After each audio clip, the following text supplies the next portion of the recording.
Welcome back to the deep dive.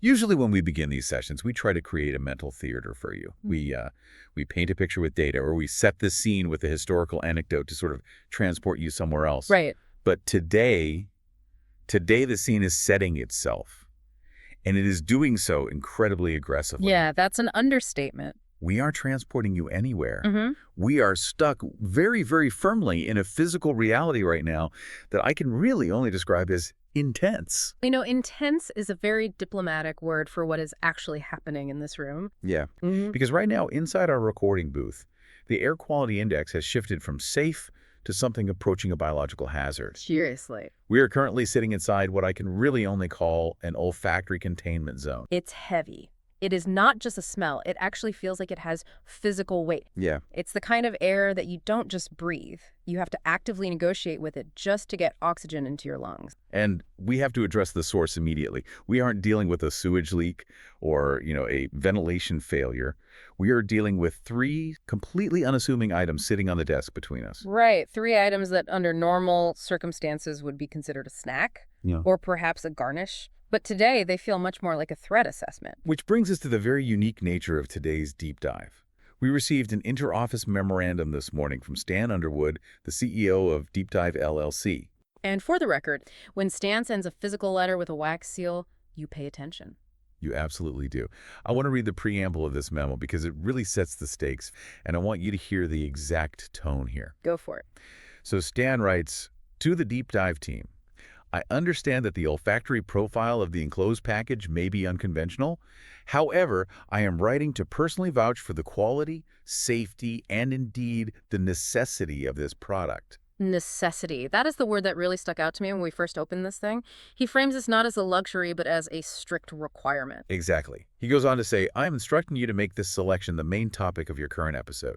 You are not merely to discuss the history. You are to sample each variety as you proceed through the timeline. I expect a full professional breakdown of the sensory experience. Do not disappoint me." So we are effectively being held hostage by dairy products. Pretty much. We basically have to eat them to keep our jobs. That seems to be the heavy implication here. But honestly, this gives us a fascinating dual structure for today. On one track, we have the intellectual deep dive. Right. We need to answer the big question, how did humanity get here? How did we evolve from survival mode, where we were just trying to keep milk from actively killing us, to luxury mode, where we voluntarily sit in a room and eat things that smell like a wet dog in a hot car? It really is the ultimate paradox, the cheese paradox, if you will. It's this wild journey from absolute necessity to utter absurdity. And on the second track, we have the physical challenge, Yeah. the tasting.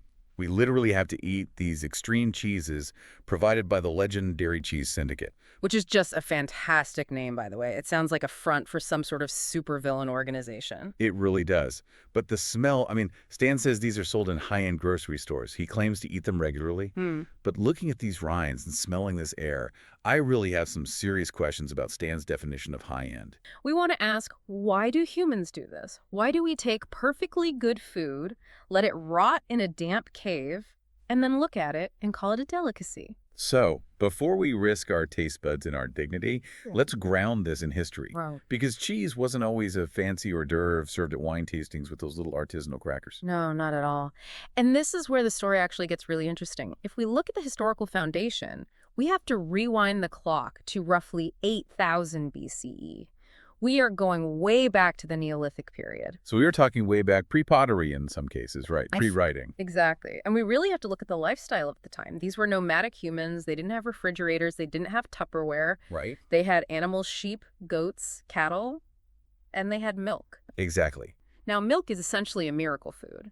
It is packed with fat, protein, sugar, and calcium, but it has one massive glaring flaw. It spoils almost instantly, Mhm. especially in the heat of the Fertile Crescent. Right. It's highly perishable. But there's another major problem, too. Most adult humans at that time were totally lactose intolerant. Oh, really? Yeah, they lacked the lactase persistence gene that a lot of us have today. So drinking fresh milk wasn't just a spoilage risk. It would physically make them sick. It would cause severe gastric distress. Wow. So they had this incredible resource, these herds of animals they were traveling with, but the liquid they produced was essentially poison to the adults, and it rotted within hours anyway. Precisely. It was a wasted resource. Until the happy accident. This is the leading theory among food anthropologists today. Okay, walk us through it. Imagine you are a nomad. You need to transport milk, perhaps for the young children who actually can digest it. You don't have a plastic jug. What do you use? You use what you have. And in this case, that meant watertight pouches made from the stomachs of slaughtered animals. Which is, well, it's a very vivid image. It's efficient, I guess, but pretty visceral. It is. But here's the chemistry that literally changed the world. Animal stomachs, particularly the fourth stomach of young ruminants like calves, contain an enzyme called chymosin, or rennet. Rennet. Rennet is designed by nature to coagulate milk so the baby animal can digest it slowly. So the container itself was lined with the exact chemical agent needed to process the milk. Exactly. You put fresh milk into a stomach pouch, you sling it over your shoulder, you walk across the hot plains for 8 hours, the sun heats it up, basically creating a perfect incubator. The walking agitates the mixture, and the rennet releases from the stomach lining into the milk. And the chemistry just naturally kicks in. Yep. The rennet attacks the casein micelles. Those are the protein structures in the milk. It shears off their water-repellent tails. This causes the proteins to crash into each other and bond, forming a tight mesh. So when that nomad opened the pouch at the end of the day, they didn't have milk anymore. They had curds and whey. They had separated the solids from the liquids. And someone, some incredibly brave soul 10,000 years ago, decided to taste the solid, chunky part. And they realized two vital things. One, it didn't kill them. But two, and this is the absolute key, most of the lactose was gone. Oh, because it drained away with the liquid? Exactly. It washed away with the whey. That is the big aha moment. By pure accident, they created a low-lactose, high-protein solid that they could actually eat without getting sick. Correct. And crucially, it lasted longer. By removing the water, you basically removed the playground for the bad bacteria to multiply. So cheese wasn't created for flavor. It was purely, this is portable protein that won't rot in 3 hours. It was a battery, a nutritional battery. That's a great way to put it. It was a caloric battery. Exactly. You were turning a highly perishable liquid into a solid, shelf-stable block of energy. It was purely a survival technology. So we move from this accidental discovery in the stomach pouch, and we start seeing ancient civilizations actually leaning into this technology. We see it in Egypt, we see it in Sumer. Yes, ancient civilizations integrated this very quickly. If you look at the murals and the records from Egypt and Sumer, cheese is a primary food source. It's an absolute staple. But the real game changer, as with many things in the ancient world, was the Romans. The Romans really did industrialize everything they touched, didn't Correct. they? They couldn't just make cheese, they had to make Roman cheese. They really did. They developed standardized production methods. They had specific pressing weights. They had designated aging rooms. And they do it for a very specific reason, the legion. The army.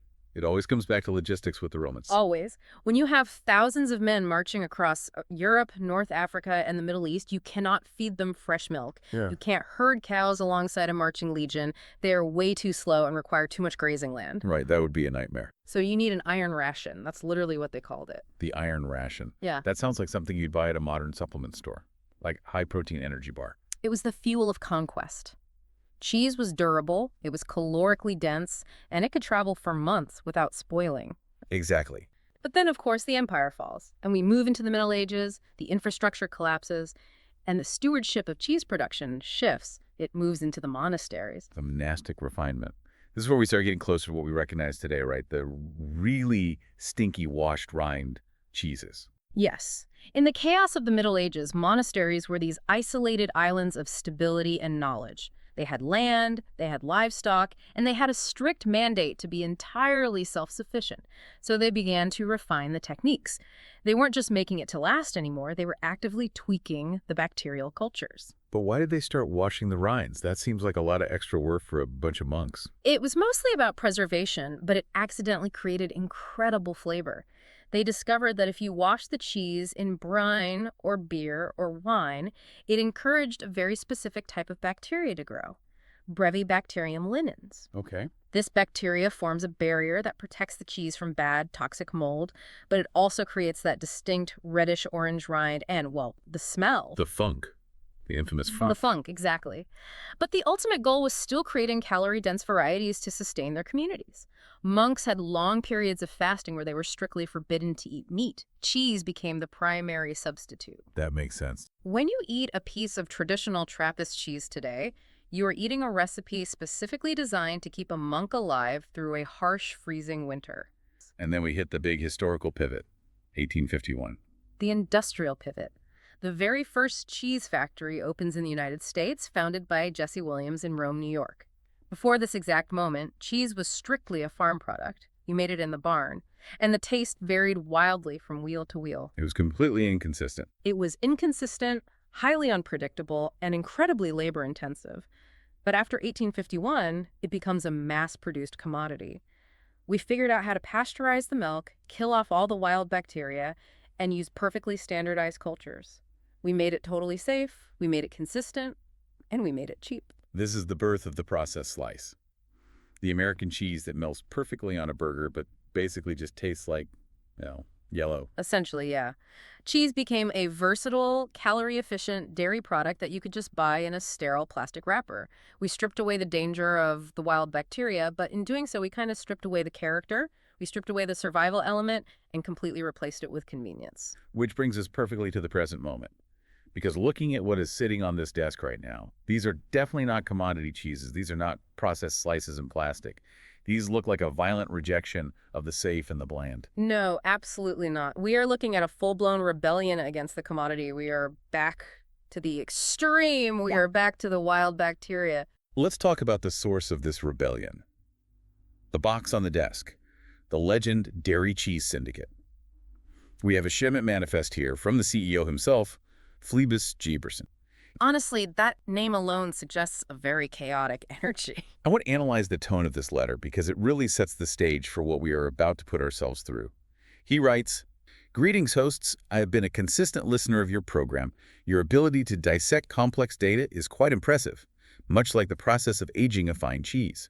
It requires culture, patience, and a bit of a funky edge." A little flattery to start things off. He's buttering us up. Pun entirely intended. Nice. But he's establishing a kinship between our intellectual depth and his culinary depth. But then it takes a really sharp turn. He says, "I feel it's only fair to provide a direct warning. The vast majority of people find this particular selection to be utterly repugnant." Utterly repugnant. That is not sales copy you see very often. Usually marketing says things like delightful or savory or robust. Repugnant is a direct challenge. And he continues, "However, to the true connoisseurs, these varieties are known to be overwhelmingly irresistible." And then he hits us with this line. "I trust your elite senses can appreciate the complex molecular structures within, as opposed to the dull tastes that are common among the ignorant commoners." Wow. Okay, so he's framed this brilliantly. It's a classic psychological trap. Also, If we don't like it, we are ignorant commoners with dull tastes.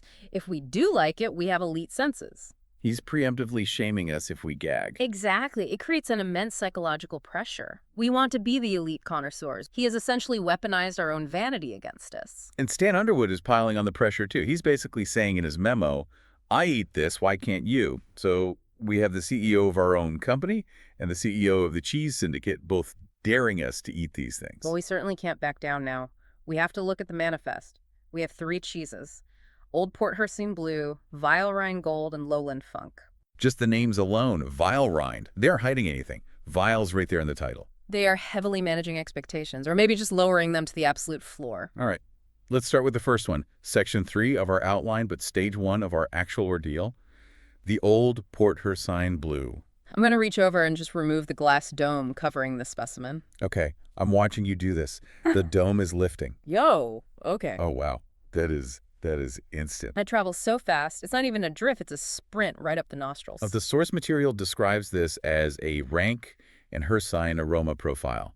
And having this in my nose right now, Hercine is the absolute perfect word. Can you break that down for the listeners who might not have a dictionary handy? What does Hercine actually mean? It literally means of a goat. Oh. But in sensory terms, it refers to that extremely musky, animalistic sweat smell. It is the smell of a male goat in rut. It is the smell of a barnyard that hasn't been cleaned in a solid week. Yo. It smells like a petting zoo in August. That is the exact smell. It's heavy, it's warm, and it's incredibly organic. It smells It smells alive. And this is where the survival instinct really kicks in hard. Evolution has trained us that smells like this usually mean infection or rot. Your brain is actively telling you, do not put this in your body. But we are going to override millions of years of human evolution because Stan told us to. Okay. I have a knife here. I'm cutting a wedge. It's softer than it looks. It's actually crumbling a bit on the board. The veins inside are a deep, almost blackish blue. Here's your piece. Thank you, I think. Okay. On the count of 3. 1, 2. 3. Uh-huh.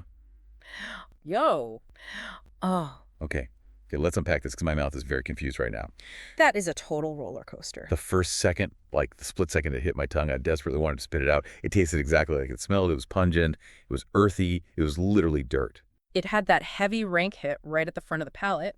The caprylic acid, which is what gives goat cheese that specific tang, was completely off the charts. But then, wait for it, the melt. Yes. It just vanished. Yeah. The rankness just completely evaporated. And now I'm getting butter. It's surprisingly creamy. The finish is incredibly smooth. It's almost like a rich, salted caramel butter, but distinctly savory. The disconnect between the nose and the tongue is just, it really does taste like you licked a rock, but a delicious, heavily buttered rock. It says here it's a staple for those who enjoy a sharp geological bite. I think we can definitely check that box.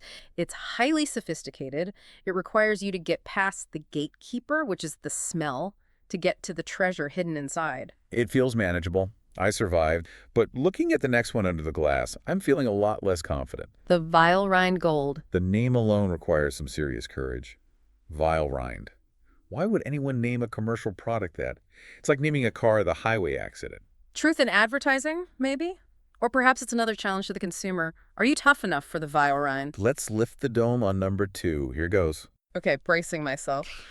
Oh, Yo, that is extremely distinct. that is sharp. That goes right up to the back of the sinuses. It actually stings a little bit. The manifest describes this as notoriously malodorous. And specifically, Phlebas cites 2 distinct scents, dank basement and wet dog. I am getting the wet dog. Yeah. 100%. Yeah. You know when you walk a golden retriever in the pouring rain, and then you bring them into a small car, and you turn the heater on full blast? That exact smell. Yes, it's that musty, damp fur smell. And again, biologically speaking, wet dog is not a food trigger. It does not make human beings salivate. It makes me want to roll down a window. And dank basement. It definitely has that intense mildew quality. It smells like old carpet that got flooded and left in the dark. And yet Phlebas Jefferson claims the flavor profile offers a sharp, salty intensity. Stan vouched for this. Stan eats this. I just have to keep reminding myself of that fact. Let's cut into it. The rind is, wow, it's thick. It's almost neon orange, Mm. and it's quite sticky. The knife is really dragging. It's like cutting through cold taffy. Okay, I have a slice here. It's glistening a little bit under the studio lights. It looks like it's sweating. That's the bacterial linen on the outside. That's exactly where the wet dog lives. That sticky orange stuff is the living colony. Great. Just what I wanted to hear right before I eat it. Right. I am eating a colony. Huh. Okay. Down the hatch. Cheers. Oh, Wow. salt. So much salt. It's like an ocean wave just crashed directly into my mouth. It's sticking to the back of my throat right now. That is incredibly intense. And the wet dog smell, it's completely gone in the flavor. It's just not there at all. You're right. It doesn't taste anything like a dog. It tastes electric. It's so sharp. It's almost physically fizzy on the tongue. It's pure umami. It's distilled, concentrated savoriness. And it really lingers. It is completely coating the inside of my mouth. That is definitely the salty intensity Phlebas mentioned. My tongue feels like it just went through a heavy workout at the gym. It's a very aggressive cheese. It doesn't ask for your permission. It just kicks the door down and demands attention. It's good, though. Yeah. In a weird, almost masochistic way. I keep going back for little nibbles, even though my nose is desperately telling me to stop. That's the paradox striking again. The nose says danger, but the tongue says more. Right. We have survived the goat. We have survived the wet dog. Now we have to face the final boss on the desk, the lowland funk. Stan specifically mentioned this one in his memo. He actually circled it in red ink. He said, "Don't let the lowland funk hold you back." And Phlebas calls it the most difficult of the 3. Just look at it through the glass. It doesn't even look like cheese. It looks like, well, masonry. It looks like a brick that fell into a swamp and was just left there for a decade. It's greenish gray. It looks severely bruised. It looks like it has been through a literal war. I really don't want to, but we must. Okay. Lifting the dome now. Oh my. Okay, that is actual violence. That is overwhelmingly skunky. It smells like skunk spray mixed with what even is that underlying note? The manifest calls it musty swamp vegetation, and that is highly accurate. It smells like rotting cattails. It smells like stagnant water during an algae bloom. It smells like a compost bin that has been left in the hot sun for 3 weeks. It is genuinely revolting. My body is physically recoiling from the desk. My eyes are watering. I'm really not exaggerating here. My eyes are physically watering. The volatile sulfur compounds are actually irritating my mucous membranes. We are supposed to put this inside our bodies. Phlebas says, despite the vile scent, the palate is rewarded. I am really struggling to trust Phlebas right now. Phlebas feels like a very unreliable narrator in this story. But think of the mission. Think of Stan. Think of the memo. Right, think of the ignorant commoners. We don't want to be them. We have to be the elite. Exactly. We are the elite. We were Yeah. the deep dive. Okay. Right. I'm cutting it. It's Yeah. soft. No, wait, it's crumbly. It's weirdly wet inside. It's just falling apart on the knife. It has absolutely no structural integrity. Okay. Small piece. I'm pinching my nose for the first second. I can't even help it. I have to mechanically bypass my sense of smell just to get this past my lips. Go for it. Be brave. Well, Wait. What is it? wait a minute. Unpinch your nose. You have to get the retronasal olfaction going. Breathe the air out through your nose while you chew. Oh my God. It's sweet. It It's is. incredibly sweet. It tastes exactly like honey and blooming Well, flowers. sweet, floral, and surprisingly nutty. That is exactly what the profile said. How is this chemically possible? It smells like a dead skunk floating in a swamp, but it tastes like a literal meadow in springtime. It's the ultimate cognitive dissonance. The bacteria on the outside, likely a Brevibacterium again, but a very, very aggressive strain, they create that sulfurous, skunky smell on the rind purely to protect the interior from competing microbes. But inside, protected by that stink, the enzymes have been quietly breaking down the proteins into sweet amino acids and the remaining lactose into complex sugars. And there's a massive kick right at the end. Yes, a sharp, spicy kick, like a heavy black pepper note right at the back of the throat. It's confusingly delicious. It's honestly the best tasting one of the three. By far. It has so much complexity. It has dozens of layers. Yeah. But getting past that initial smell requires a leap of faith that most people just simply cannot make. So let's synthesize this whole experience. We've gone from 8,000 BCE, using nomadic stomach pouches strictly for survival, through the Roman legions using hard cheese as marching fuel, through the industrial factories of New York making it safe and bland. And finally, we arrive at this desk, eating something that was aged and smells like a swamp. It's a massive journey of context. Cheese began as a desperate way to stop vital milk from rotting. But what we just learned today is that gourmet cheese is essentially just controlled rotting. It really is controlled decay. It challenges the very boundary between spoiled and delicacy. Biologically speaking, the lowland funk is spoiled. It is teeming with live bacteria. It smells objectively bad. But culturally, we have somehow decided it is a culinary masterpiece. We have decided that the reward of the flavor is well worth the penalty of the smell. And think about Phlebas Jefferson's whole philosophy in that letter. He actively values complex molecular structures over dull tastes. He is basically saying that difficulty equals value. If it's easy to eat, it's for the commoners. If it's hard to eat, if it actively challenges you and makes you sweat, it's for the elite. It's gatekeeping via smell. You literally have to earn the flavor. You have to suffer just a little bit to get to the honey inside. And let's not forget Stan in all of this. Right. Why did he send this to us? Was it just a fun gift? I really don't think so. He was actively testing our resolve. He wanted to see if the deep dive team could handle the lowland funk without complaining. It was a loyalty test. Can you take this deeply unpleasant input and turn it into valuable professional output? Can we take a stinky, difficult topic and find the sweetness hidden inside? And I think, frankly, we absolutely crushed it. I think we did too. Although I am currently sweating quite a bit, I think the spicy kick from the funk is still lingering in my system, and I think my pores are actively opening up. Yeah, the smell has definitely settled deeply into our clothes by now. We are going to smell like the legendary cheese syndicate for days. I really hope you didn't have any dinner plans tonight. I definitely need to cancel them immediately. Seriously, we need to open a window in here right now. I think the ventilation system has officially resigned. I Yeah. literally just saw a red warning light flicker on the control panel. I can actually see a visible haze forming in the air around the vial rind. It's creating its own toxic microclimate on the desk. Yeah, we need to evacuate.